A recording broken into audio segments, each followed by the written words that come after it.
I forgot my ABT mug. I may have to take a break halfway through and go get it. A crucial prop. Welcome everybody to this, I think is the 9th round we've done of this wonderful episode with my spectacular co-host in Melbourne, Australia. Jen, how is everything at 8 o'clock in the morning in Melbourne? Good morning, Randy. Well, it was good until my normal computer died about 3 minutes ago, as you saw, and I hastily grabbed a laptop and attempted to plug in my microphone and get my life sorted. So that's Thursday morning coming at you from Australia. All right, but you're with us live on YouTube, and the show is ready to roll. Let's see, and we've got two wonderful guests today, but we're not going to get to them for about 15 minutes. So you guys can, Jennifer and John, you can mute audio and video because I'm going to go through a little introduction here. And today is a special episode focusing on the documentary feature film on Netflix for the last few months called Seaspiracy, about ocean conservation issues, which I've had quite a few years of involvement with. So I have to give a bit of a background setup context for all that we're going to be talking about here. And by the way, how much fun did you have last week with our episode that had 6 guests all at once after the Blitz? It just reminded me how boring you and I are, Randy, and about the fact that we should invite friends more often. But, you know, very particular friends. They were excellent friends to invite.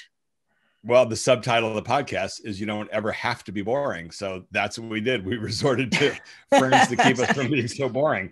Well done. It shows we're experts in unboringness.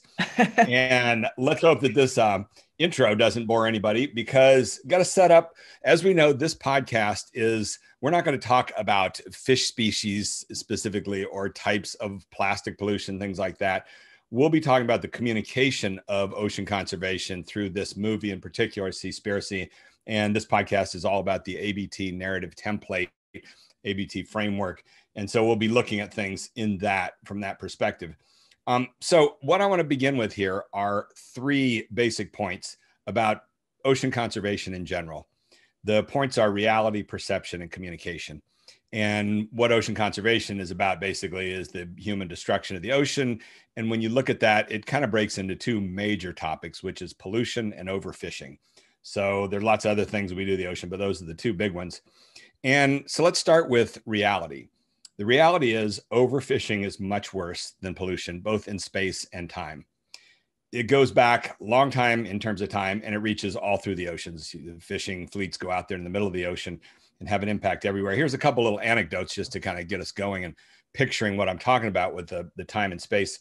Let's start with the logs of Christopher Columbus. In 1492, Columbus sailed the ocean blue and showed up in the Caribbean, a bunch of these islands. And in his logs, historians have found accounts where they talk about coming into bays and seeing an entire beach that was black, basically. And as they got closer, they realized it was black from the shells of living turtles all hauled out on the beach. That's how abundant sea turtles were once upon a time in the Caribbean. The crewmen complained about at night, the knocking against the hull of the ship. The turtles were so abundant, they were bouncing up against the ship hulls, the wooden ships. And today you go to those same bays and you'd be lucky to see 1 sea turtle in a day or 2 or 3 days. They've been just massively fished out over the years. A similar anecdote, 30 years ago, I was on a cruise around Spitsbergen, Svalbard, north of Norway. And on board, we had a marine mammal biologist, and he gave us kind of a 500-year-old tour of the bays around there, in which we would pull in these areas. And he would say, if we were here 500 years ago, you'd be looking at hundreds of thousands of walrus and seals and narwhals and all of these things. In our cruise there, we were lucky. One day we found one place where about 25 walruses were hauled out, and that's all that we saw. So again, this enormous amount of biomass of marine mammals, all long gone, heavily fished out all around the world. So that's what I say, both in time, going back hundreds of years, and in space, all the way out to the middle of the oceans. And this impact of humans on the oceans kind of just falls into those 2 categories. It also can be thought of in simple terms as what we've taken out versus what we've put in. Overfishing is what we've taken out. Pollution is what we've put in.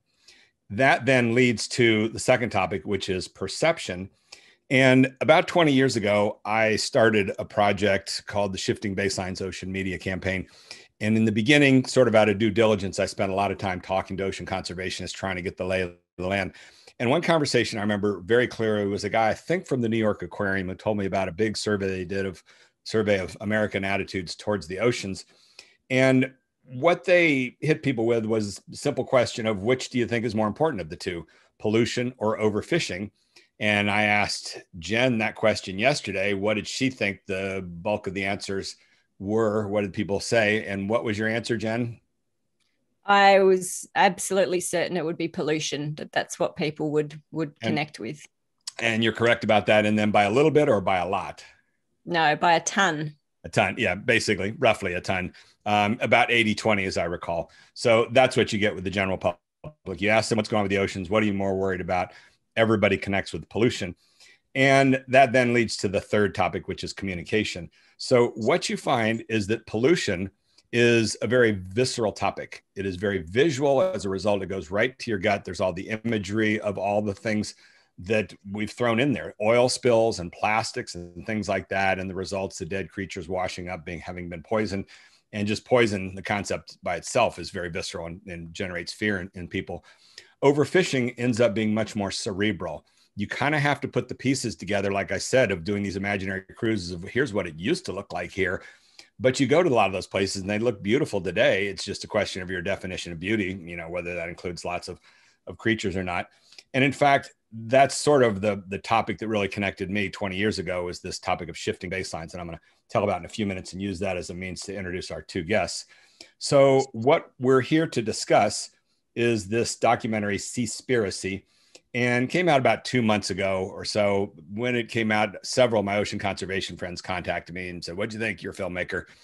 So I watched it, and the film it basically has two ABTs. So it's about a young British guy, filmmaker. And if you're first time to this podcast, the ABT is the narrative template of and, but, therefore, that really kind of gets to the core of whatever story is being told. So his two ABTs that he told were basically, the first one was the ABT of his awakening, more or less. He tells about how he was a young kid and he fell in love with the oceans and he watched all these documentaries and they were all wonderful. But one day he began to find out that, wait a second, the oceans aren't as healthy as what I was seeing on TV. Turns out they're in trouble. There's all these environmental problems. Therefore, he decided to commit himself to getting involved with ocean conservation. So that's really straightforward ABT that kind of leads us into his personal journey in the film.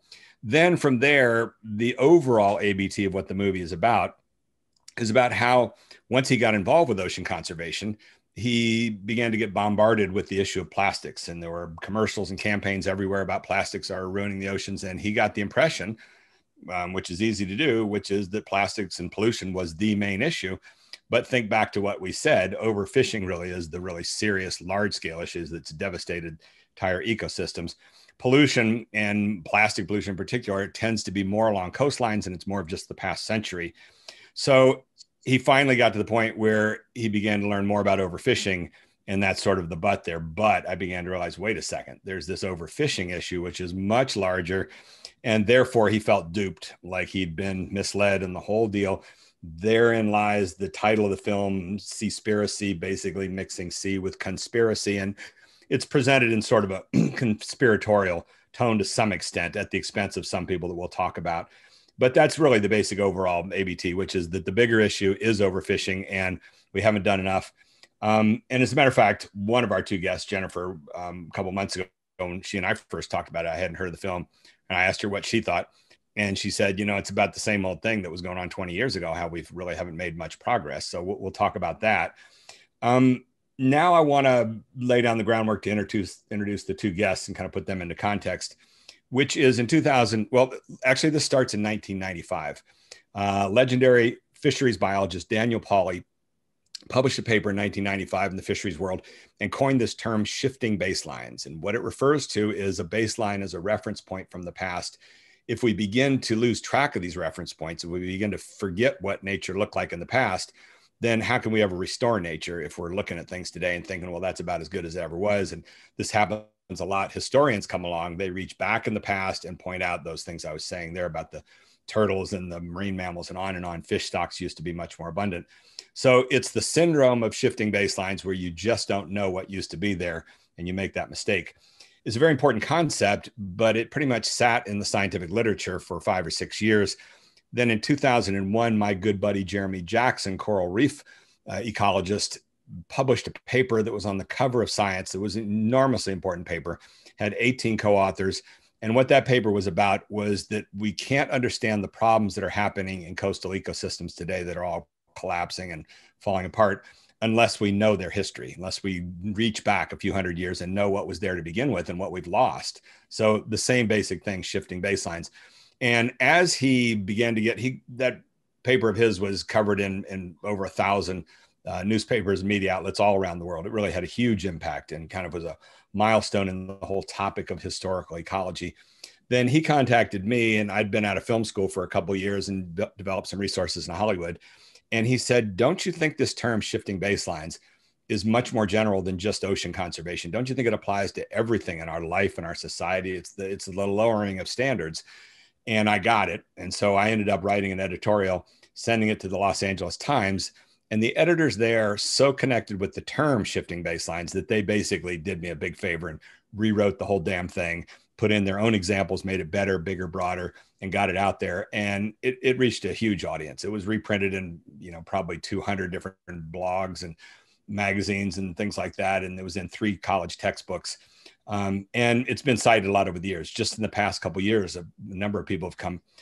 There's been a building literature around shifting baselines. And last year in Nature, there was a review paper on shifting baselines on coral reefs, in which they actually cited that editorial as one of the starting points for the whole awareness of this topic of shifting baselines. So as soon as that came out, then Jeremy and I set to work making this whole mass media campaign, and also Stephen Miller, who's been part of our ABT framework course. The 3 of us put it together and began I made short, humorous PSAs in Hollywood to try and create a likable voice around the issue of shifting baselines. And I tried to put together a coalition of 20 some environmental groups. And about that time, around 2004, was contacted by our first of our 2 guests, John Hocevar, who had just gone to work with Greenpeace. And one of the first things he did when he got there, he's a fisheries expert, and learned about shifting baselines. The campaign we were running, got in touch and said, can we join the group? And they did. And he and I ended up doing one small PSA campaign a couple of years later. And so he's a wonderful resource on fisheries. And actually, I introduced him to, we were just talking about this a few minutes ago, to our other guest, Jennifer Jacquet. So in 2005, I was asked by Patagonia to write a little thing about shifting baselines for their catalog. And I wrote this short essay explaining what shifting baselines is, why it's important. And a couple of weeks after it came out, I got this cranky email from this graduate student of Daniel Pauly's at University of British Columbia. And she said, nice little essay there about shifting baselines, but you didn't mention Daniel Pauly, the guy who coined the term. And I wrote back to her, and I think I even sent her the first draft of that article that did have a paragraph talking about him, but the editor cut that out. And I did point out that if you look at my 2002 editorial in the LA Times, about the 3rd paragraph, I cite Daniel Pauly. So it's not like I was trying to ignore him. Then I demanded a phone call. We got on the phone, instantly heard this incredibly smart person talking about the issue, and then realized, wait a second, as soon as we hung up, I called Jeremy Jackson and said, you need to grab some money and fly her down to Scripps Institute of Oceanography, have her give a talk, which she did about 2 weeks later and blew everybody away. It was a tremendous talk. She's a great, great speaker. She and Jeremy instantly began going to work on a lot of this fisheries issue stuff. And around, she can set the details straight on this, but around 2006 or 7, she published a super important paper in Nature. So important that Nature that year chose, and Nature, of course, the most important publication in the science world. And they chose it as, I think, one of their top 5 most important papers of the year. And she teamed up with Jeremy. She was the lead author, Jeremy and Daniel Pauly and a couple of other legendary fisheries biologists.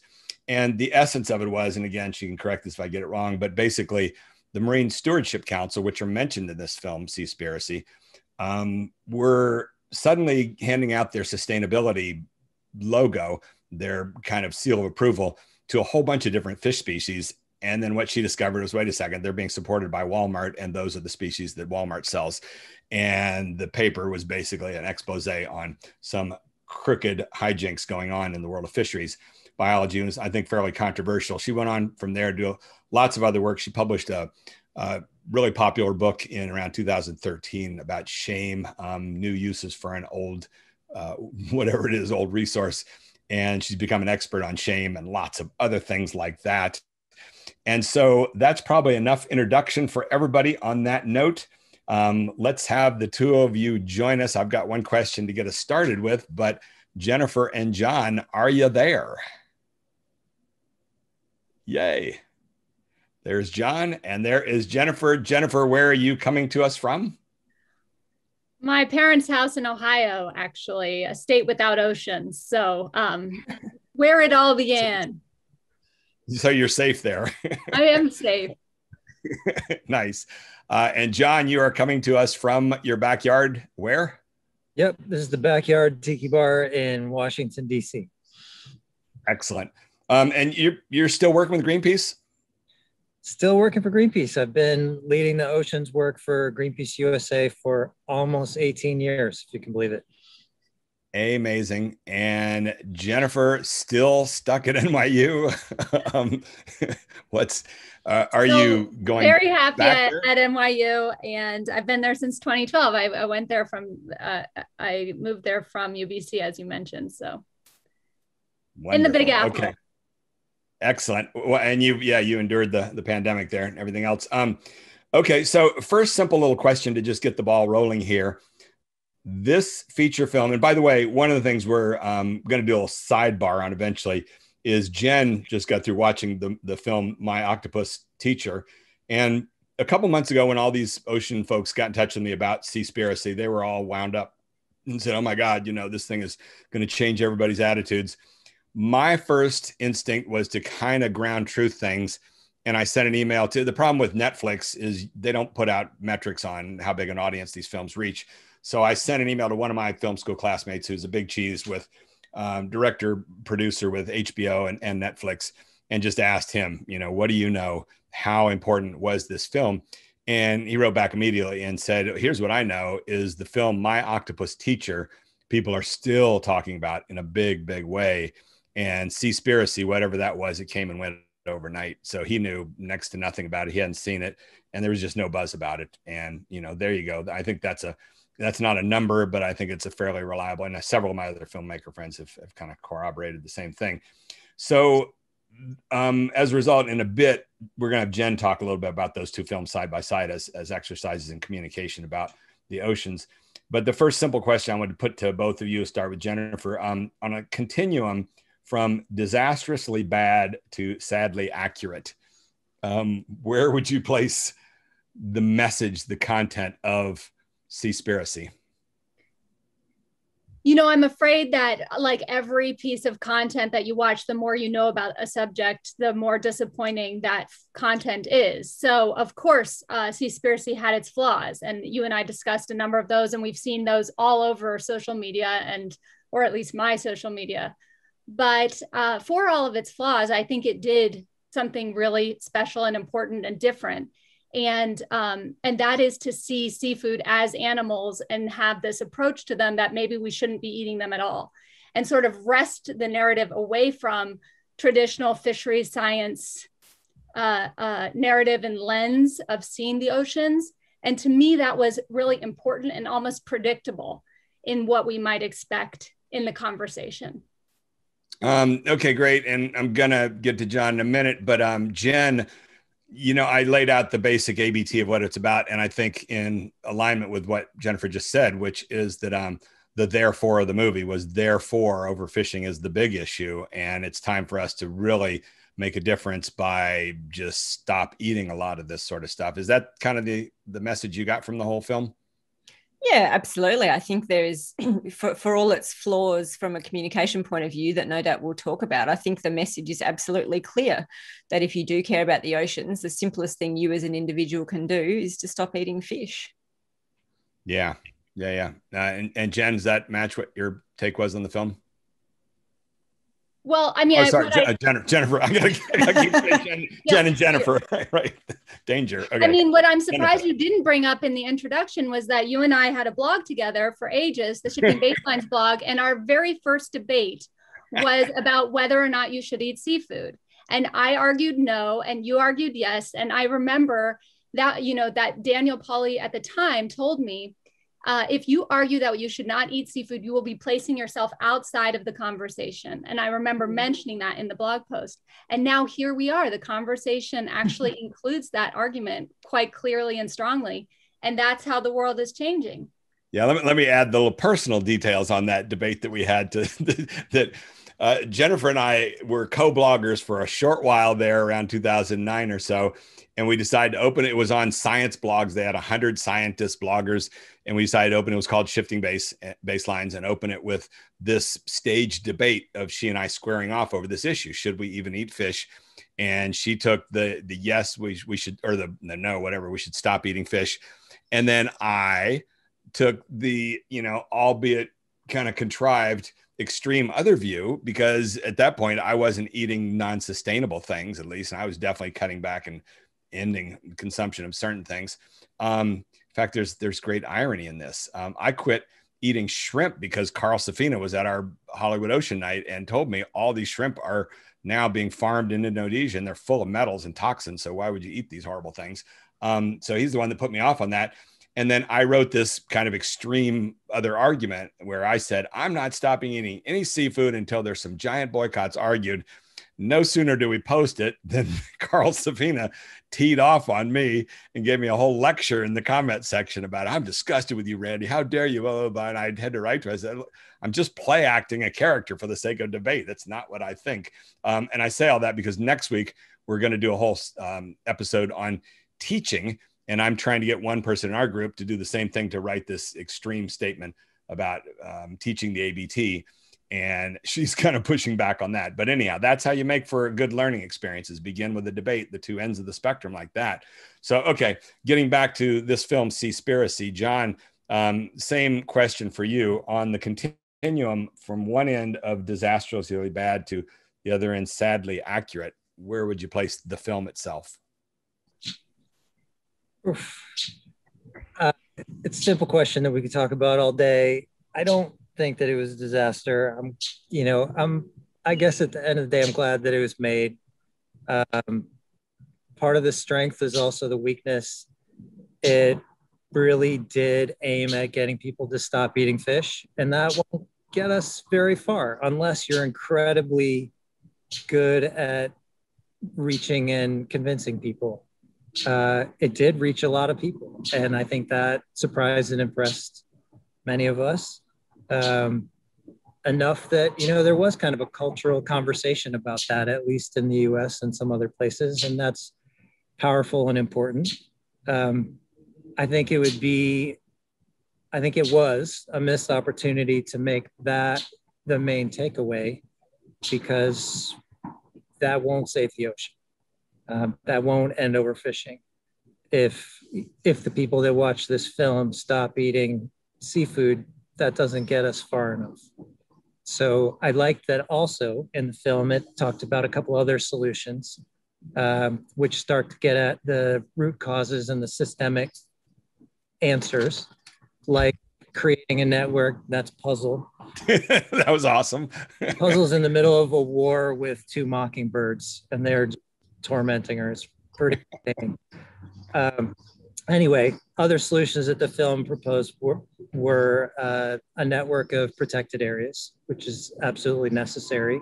Oh, wait, hang on that note, network of protected areas. Liz, this is your big moment. I'm wearing special my Marine Reserve t-shirt from Hawaii. Liz, you can just do the audio. Tell us about it and pronounce it for us.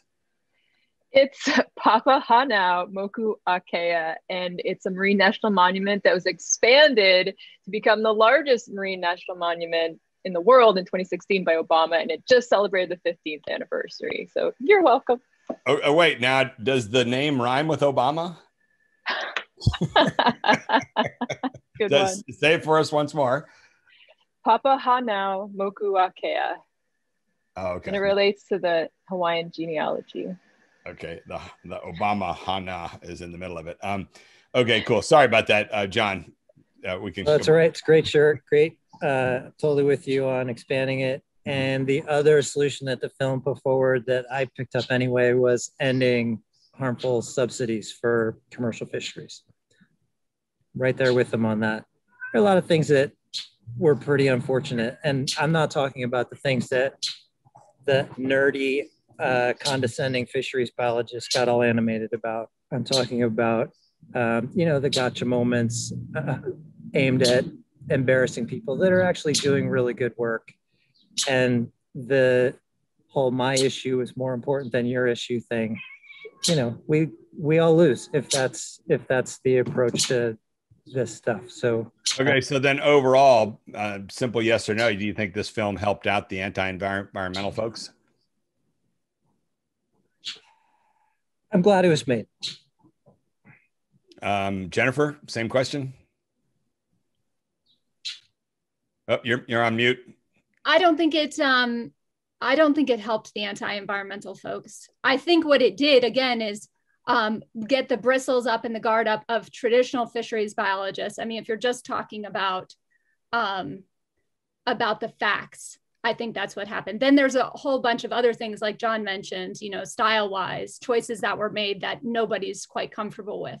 But in terms of the facts, you see fisheries biologists really trying to take back this conversation. And I think it's expanding it into people who do care about animals or care about consumption patterns. And it's a new, trying to forge a new relationship, I think, with these animals that hasn't been done in any other ocean documentary. And it certainly wasn't done in my Octopus Teacher, for all the strengths of that film. Okay. I hope I'm allowed to push back on you two, even though you're my guests. I think I've known you both for more than 15 years. Hopefully that goes beyond a threshold that gives me the the right to push back and disagree with you and not have you hate me more than normal. But I'll take exception to what both of you said there, which is I think that this really overall is a bonus to the anti-environmental folks.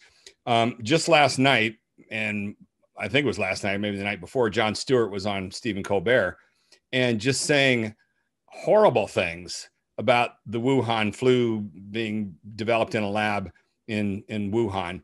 And Stephen Colbert was sitting there trying to take exception to him and trying to poke holes in it. It ends with him saying, you know, and when did you get on the payroll of Senator McCarthy or Johnson, I think? I couldn't believe the things that Jon Stewart was saying. And then the headline on the Dredge Report was "Conservatives applaud Jon Stewart for a performance on the Wuhan lab thing on Colbert Report." This stuff becomes noise when you're getting all this skepticism around an important issue. And that's what this film, bottom line, is, in my assessment, to the outer circle. Now, this is what we talk a lot about in the ABT framework, is this simple little diagram of two concentric circles, the inner circle and the outer circle. To me, this film spoke only to the inner circle. It was controversial among them. To the outer circle, the only message that came across is, look at those environmentalists, you know, all just cheating each other and ripping each other off and mismessaging. Blah, blah, they're just a big mess, as we've been trying to tell you. I put it in the same basket with the Jon Stewart thing, which really helps the people that are trying to attack the biomedical voices of authority, the epidemiologists. You know, suddenly he's lending all of his broad popularity to that voice.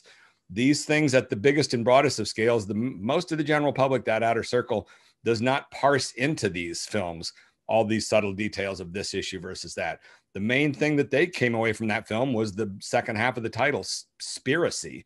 There's something going on with these people ripping each other off over environmental issues. So that was my take on it. Now let's bring in the the decider, Jen. What is your take, bottom line, on the film, on that little spectrum from awfully bad to sadly true? Look, I don't think I'm really authorized to be the decider here, but for me, the big takeaway was simply how much do I remember these two movies, and how much do they stay with me, and how much am I going to think about them in future, and how much am I going to want to, you know, get my kids to watch them. And the thing I struggled with Seaspiracy, I mean, it was shocking, and I learned a lot, and it made me think a lot. But at the end of the day, I just came away feeling thoroughly overwhelmed, which was perhaps the point. And I recognize that might be the point. But 1 minute it was dolphins, then it was sharks, then it was marine certification, then it was turtles, then it was climate change, then it was mangroves, then it was slavery at sea, then it was whales.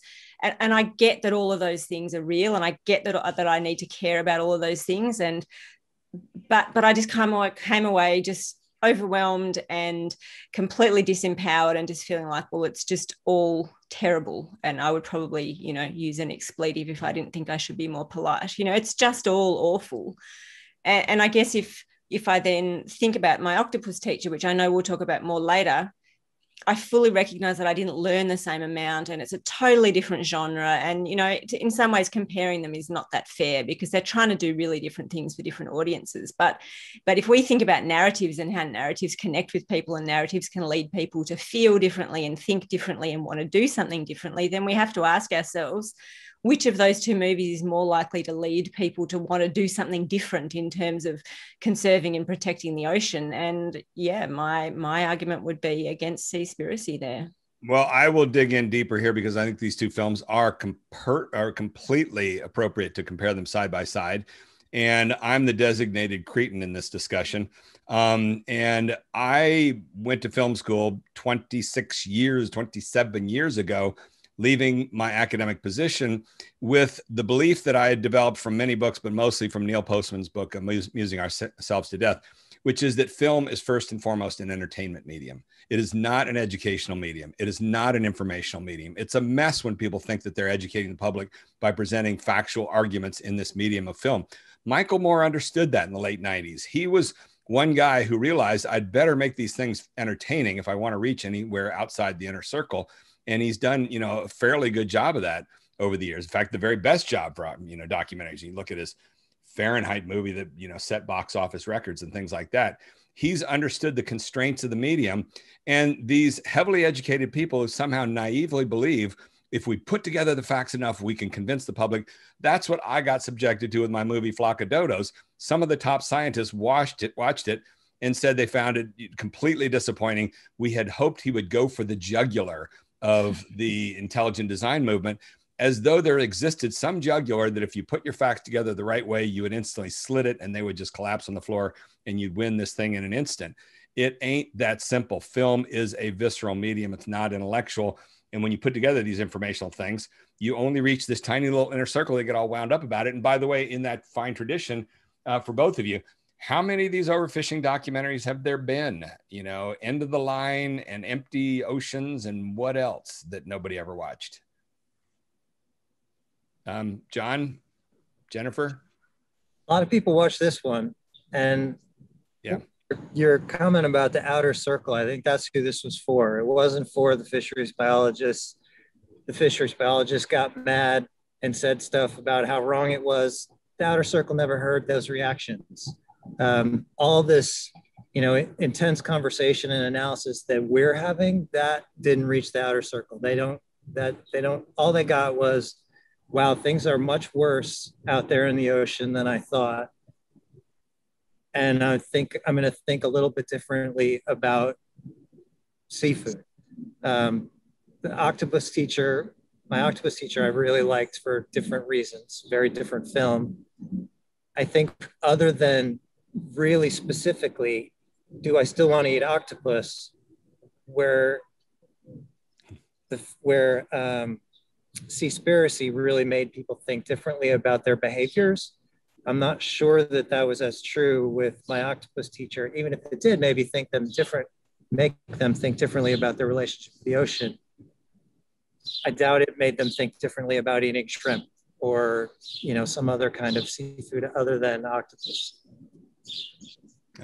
Jennifer, further thoughts on that? Yeah, well, so I think, you know, in that 2007 paper, it was the first paper the one that you mentioned, I was invited to Scripps to give a talk. That was the paper I spoke about. Yeah. At the end of that paper, what Daniel, Polly, and I suggested was what needs to happen for fish is to go through the same revolution that whales went through, which is a decommodification. And I think what you're actually seeing is both of these films speaking to that value system, which is the idea that we have to relate to seafood, not as a commodity, but as animals. And maybe eventually we'll even relate to some of those animals as individuals.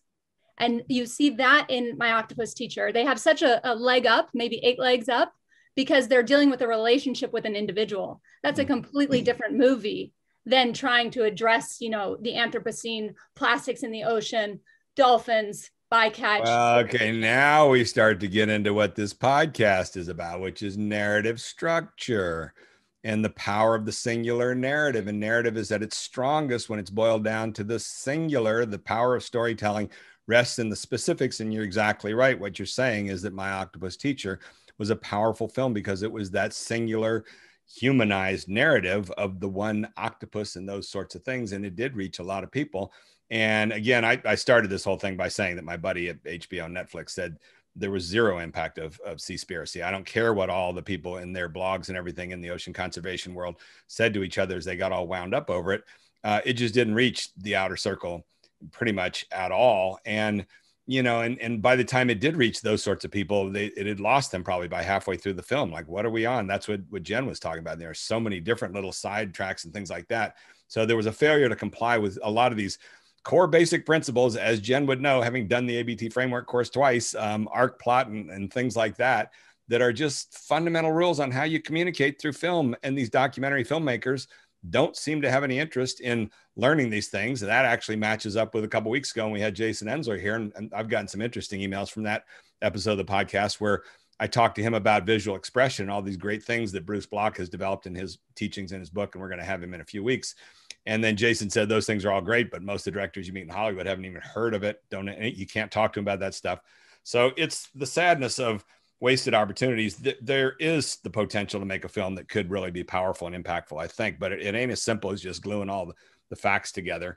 Jen, you want to say anything more about My Octopus Teacher? Because you did have more things to say about how that works. Yeah, I think one of the things that really struck me, if we're talking about narrative, is this idea that for a long time we believed that people got most immersed in a story because of the plot. But there was some really interesting research that came out a couple of years ago. So functional MRI work, so essentially looking at how people's brains respond to different parts of story. And this paper showed really clearly that actually we identify most strongly with the protagonist in a story and much less with the plot. And I think that really struck me as such a key difference between these two movies, because in Seaspiracy, Ali basically, sets out that ABT that Randy spoke about initially. He says that for him, the ocean was this indestructible source of inspiration. And the but is when he realizes that actually the oceans aren't what he'd seen on all the documentaries, and he'd seen this new side and the human impact. But we don't really find out much more about what's at stake for him, other than he's a filmmaker who's connecting with the ocean that he really loves.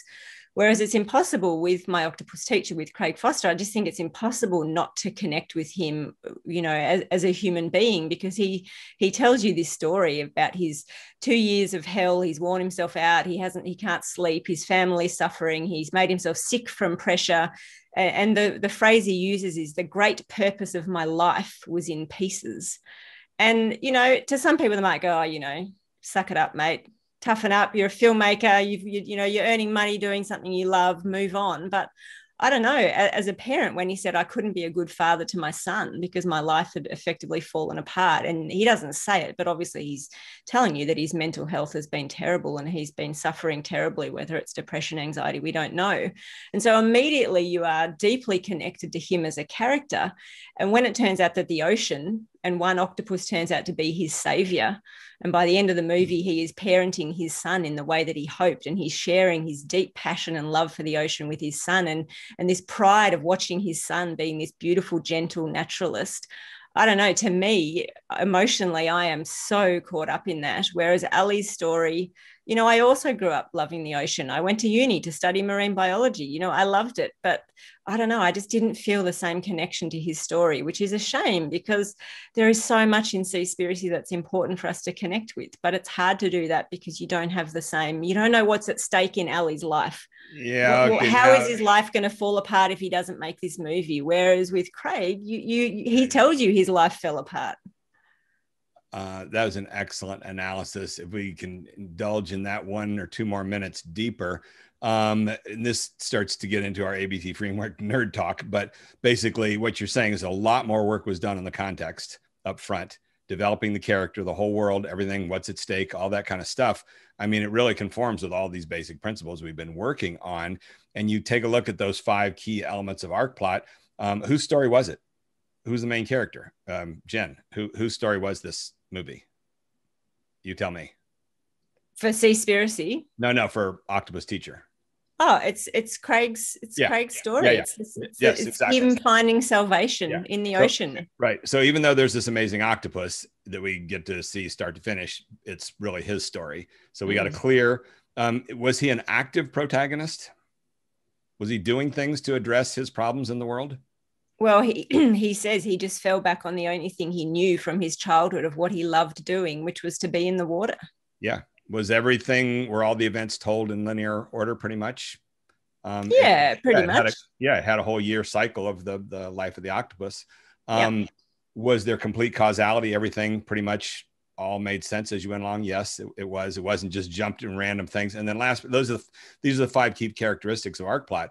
And then the last thing, did it have a closed ending? Did it all kind of come together and answer the main questions? Yes, it did with the death of the octopus. Absolutely. So you start to see some of these key principles at work in a film like that did resonate. And I think a lot of it is that context up front. So that's very, very interesting. Let's get back to the overfishing issue.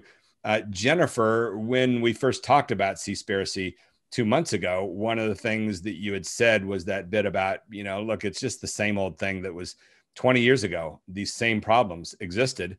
And what's happened? Why is it? And so I was looking last night, Jen and I were talking, we were looking at, found, I think, the FAO website on World Catch. And I was under the impression in 2003 and 2004, when we were running shifting baselines, that we'd hit maximum sustainable yield of the oceans and we're about to exceed that and everything's going to come crashing down. It is 17 years later and they're harvesting more. And it's the curve seems to be on a plateau, just increasing a little bit more. Where's the big collapse that was being predicted back then? What happened? Well, I mean, now we're getting into the science or the reality, and there's a lot to be said there. But fisheries catches have peaked and are declining. And as you know, there is the reason why we haven't seen this ultimate collapse is because of technology that allows us to expand further offshore, deeper, and for new species. And so if you're looking at, very specific populations, you will see that trend. But if you're just looking at global biomass and the numbers of tonnage reported, some of that is masked by new catches for new species. So we don't want to draw too many inferences from the FAO global trends that we see. We think more about fisheries catch globally in terms of catch per unit effort, which has definitely declined over time. And of course, that depends on how you measure effort and all of that. And yeah, I mean, the question, are the oceans empty, completely empty? Of course not. Can they rebound? Yes, they can. Will everything be gone by 2048? The most controversial thing ever said, apparently, about the oceans. No, it probably won't be entirely gone. But do the oceans look drastically different today than they did 50 years ago? And from all of your work underwater that they absolutely do. I know the limited time. John Hocevar knows even these anecdotal data, even personal experiences show you the oceans are in trouble.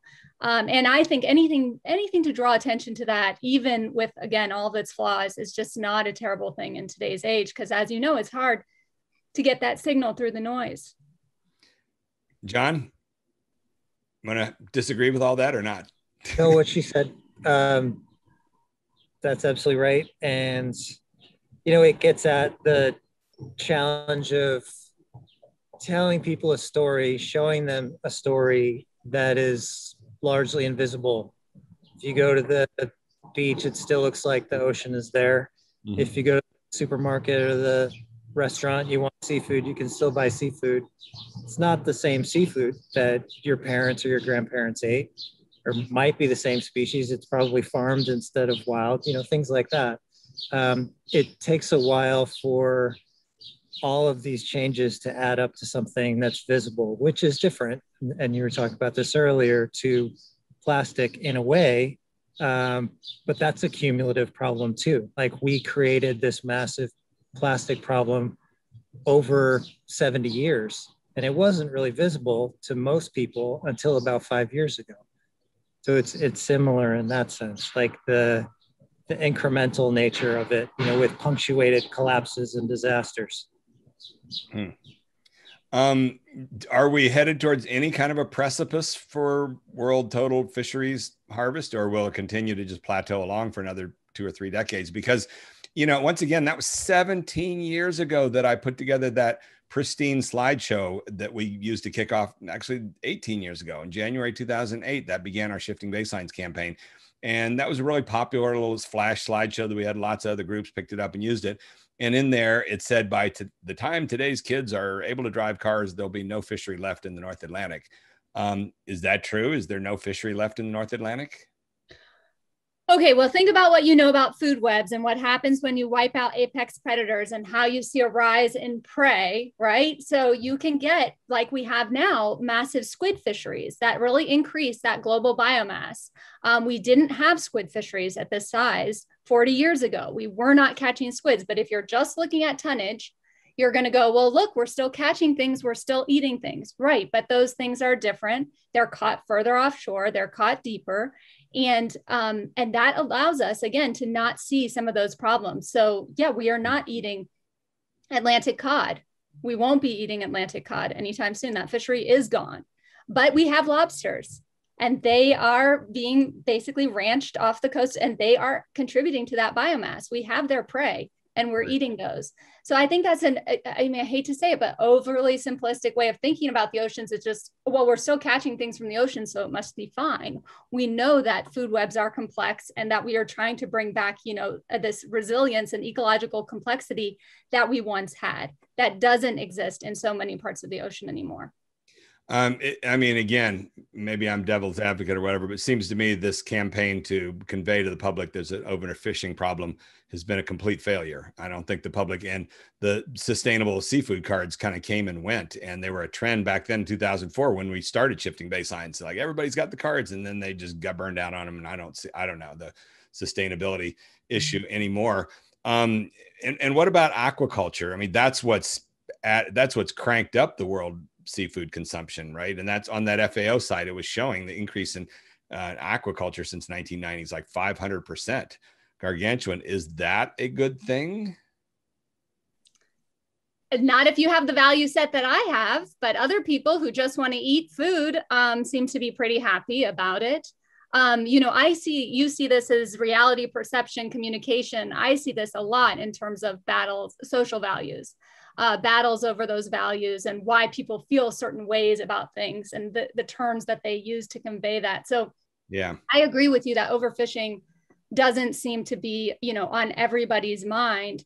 I think that in part is because we haven't reached really where we have to go in that conversation, which is not about this precisionism, managing fisheries, tinkering around the edges, getting the better science. Like for me, it's about having a new relationship with the animals, with the oceans, and these films are both contributing to that in interesting ways. Value systems, you know, I would interpret that to some way is kind of like one set of people's value systems includes lots of golf courses in America, and then another group's like, let's get rid of golf courses forever. And you're talking about the same type of thing for the oceans, right? So one group of people says, you know, we're going to go ahead and beat down the oceans this amount so that we can eat lots of seafood. And the other group is saying, let's not do that. That group is about 4 people, and we're part of it. So we need more people to, you know, we need that value to take hold a little stronger. But I think that's what we're ultimately working on. And that's where I would argue that this movement failed, and certainly where the Marine Stewardship Council failed, was that it got into tinkering with the science. It got into the numbers. It didn't change the relationship. And I want to see a change in the relationship. And that's what Carl is arguing. I will say one thing, which is that long ago, 25 to 30 years ago, I was not a fan in the least of Sylvia Earle and events that I took part in that she was a part of, that I feel she botched things at times. Never been a fan of hers. Sorry, you know, no, you're not allowed to say that, but I will say that. But I thought she did great in this film, Seaspiracy. All of a sudden, like her time has come. Her message of stop eating fish was cockamamie 25 years ago, but now suddenly it's starting to align with the facts. And I think there are probably a lot more people not seeing that as so crazy as it once was. You agree with that? I agree with that. I mean, I put myself in her shoes where, I mean, I'm hoping that in 20 more years, I don't seem crazy either. You know, it's just, that means that the culture is moving in line with your values. And she was a trailblazer. And Yeah. now she's sort of square in the middle, but she wasn't Jane Goodall. And that's what we still need. And that's what Craig Foster offers us, is somebody showing us that you can even have relationships with these individual animals. Yeah, humanizing the whole element. Actually, towards that very point, I read something recently, somebody sent me, that had a whole big section about the whole movement to give animals human rights and try and weave it in. Can you tell us that briefly? What's that movement about? John, do you want to speak to this, or do you want? Okay. Oh, is that what? Are you in the middle of it, John? Are you a part of that? Not as much as Jennifer. Okay. Yeah. Give us a brief. Give us the ABT of that for starters, Jennifer. Ooh, on an ABT. Spur of the moment. So we have been treating animals like shit and causing a lot of harm and suffering, but there are various ways to protect animals, and a lot of people would like to see that happen. Therefore, there are giving animals a personhood, I think is what you're referring to, or human rights. Is one legal avenue for that. There are other various forms of protection as well, such as there's a more conservative view as wildlife as property owners, giving wild animals property rights, which is a sort of Olin Foundation popular, Cato Institute view, if you care about animals. And then there are other ways to protect. Wait. Cato Institute? Well, they've just been big into property rights as the ultimate, manifestation of rights. They're so into property rights, they're willing to give them to animals. So the people who care about animals within the conservative movement like this idea of granting animals property rights. Is that them getting so far out on their cause that they're circling around to the left and converging on wild ideas? I think it does. There are a lot of conservatives who care about animals, and it's a bipartisan issue. And that's one reason I found Seaspiracy exciting, because it draws in some new advocates who weren't ocean advocates, they weren't conservationists, but they care about animals. They care about dolphins or whatever. And what were the reasons? What were the reasons why some people did not find that movie exciting? Seaspiracy? Yes. You mean exciting in what way? Well, I mean, what's the pushback from environmentalists? You must have listened to plenty of that. What got people angry about it?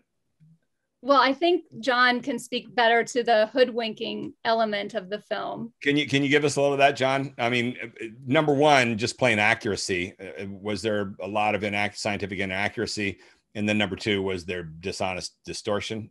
Those two things? I think on the fishery side, you can quibble over some of the details, but basically he was saying things are really bad and they're really bad. So that was, the bits where they didn't get it quite right were, I'll call them rounding errors. They're going to upset some people more than others. It's not the way I would like to make a film, but it wasn't my film to make. I think where I got upset with stuff was where they were saying, look, the only really important thing in the ocean to worry about is fisheries. And they cited studies that are dated and regional, and tried to portray those as speaking to the whole issue of marine debris and plastic in the ocean. And, they got that really wrong, and not like a little bit wrong, but really, really wrong. Yeah. And it helped. I mean, do you feel they just basically threw that whole issue under the bus as their straw man, their part of their ABT, basically? Yeah. Once they had this frame, this Seaspiracy frame to tell the story, it led them in a bunch of dumb ways. It led them to attack people that were doing good work. It led them to say that important issues were not important. It pretended that no one was talking about something when actually, there've been a lot of people talking about this stuff for a really long time. There wasn't anything new in the film. So that kind of undermined their story a little bit. But for me, I have to admit that I didn't mind the gotcha moments when I felt like the people deserved it. And I got upset when I felt like it was people that are doing good work. So maybe for me, it was less about the tactic and more about picking on people that didn't deserve it versus the ones that I thought did. And they really did do that. It was very cheesy the way they caught a few people out, and very hardworking people that I know that didn't deserve that sort of treatment. Hey, Matt, have there been any questions? We got just a few more minutes here before we wrap things up. Anybody? I'm afraid not. YouTube's been pretty quiet. Okay, all right, that's fine. Jen, any more final thoughts on the two films? No, well, not necessarily on the two films, but something that Randy, you and I discussed that came out from our bushfire episode, I feel really applies here because, is it all about the plastic? Is it all about the overfishing? Which of those messages is more likely to land with the public? Which message do we try and push? All of that stuff just made me think of what came out in our bushfire episode a few weeks ago about this idea of misguided confidence that, I don't know, maybe I'm just a nice person, but I tend to want to give people the benefit of the doubt that whether it's Craig, whether it's Ali, whether it's anyone who's involved in this sort of education work, people are doing what they think is the best. Everyone cares deeply about this stuff. And people presumably are making what they feel are well-educated decisions about how am I most going to have impact? How am I most going to get people to listen? And in hindsight, it's very easy, and Randy, it's really easy for you and I to criticize and say, well, they didn't do this very well, or gee, the narrative's not very good, or, it's so easy to criticize. But I think misguided confidence, people think they're doing the best for a cause they care about. And maybe from the outside, we can pick holes, but yeah. You and I can debate that later. I think the majority of people are doing good work. There's some rotten apples in the system. It's inevitable. But of course, that's a whole without separate question. topic. Yes, without question. But yeah. No, okay. Yeah. And John, we're going to wrap things up here. You got any final thoughts on this whole issue about the movie or the future of fisheries? Where are we headed to?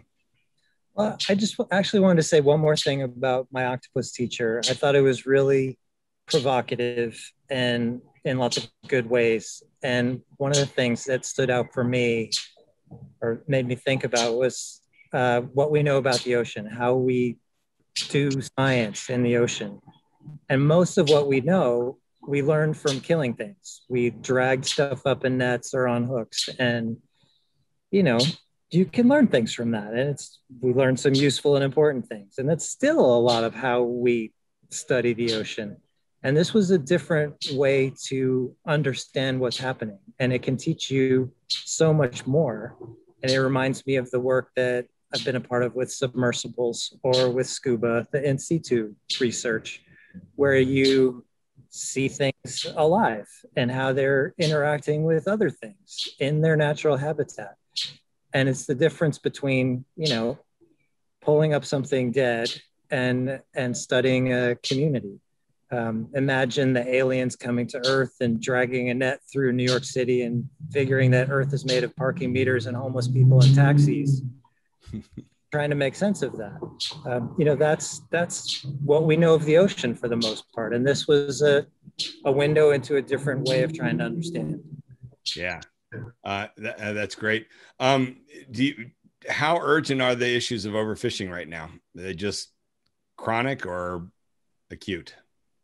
Spectacularly urgent in so many ways. And we've gotten better at not overfishing individual populations, but we still are doing that a lot all over the world. But we've gotten better at it. We've gotten almost no better at all the ecological impacts of the way we fish. We destroy habitats through bottom trawling. We catch 20 times as much of the target species through bycatch.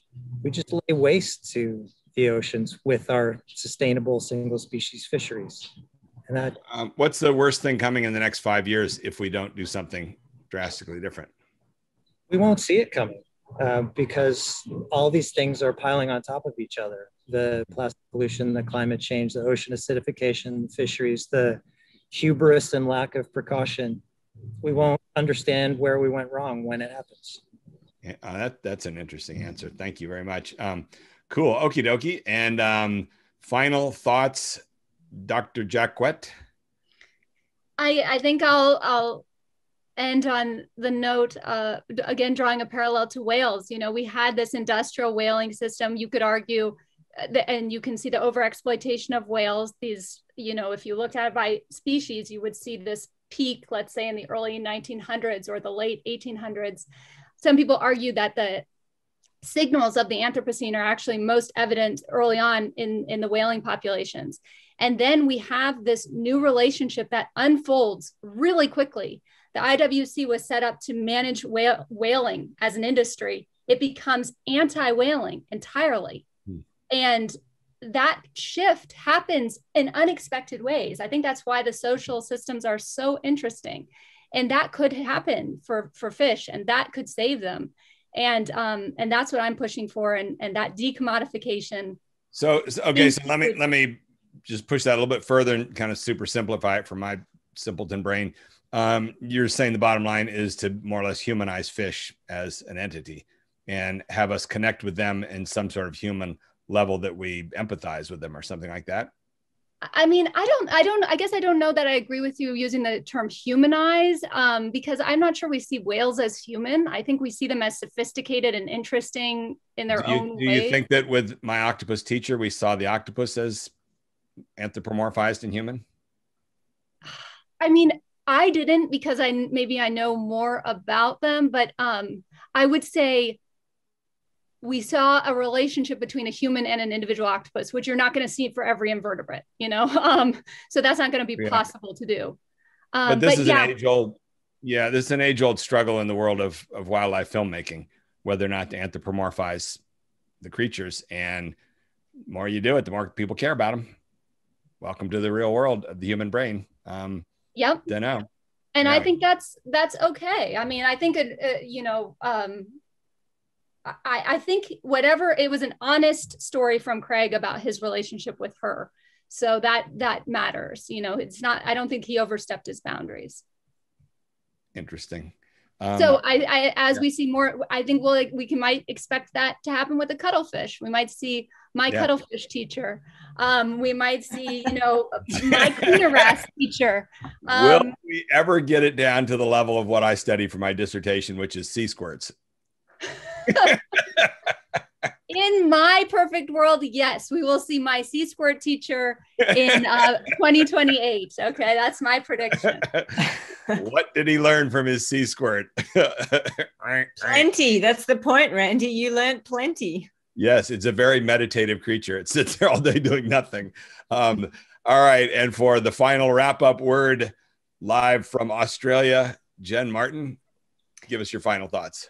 My final thoughts are that I just think that's such an important question. Was the octopus humanized, or did we just get this deep, profound respect for an octopus being really good at being an octopus and all that involves, being able to brood the eggs, being able to, oxygenate them, being able to hide, being able to do all the things that, I didn't, just like Jennifer, I didn't feel like the octopus was being humanized. I just loved the fact that I came away with more knowledge of what an octopus is and how an octopus survives. And I mean, isn't that kind of what the world is about? Trying desperately to see the world through other pairs of eyes that we can't ever do properly. But when you get the slightest hint of it, it's pretty meaningful.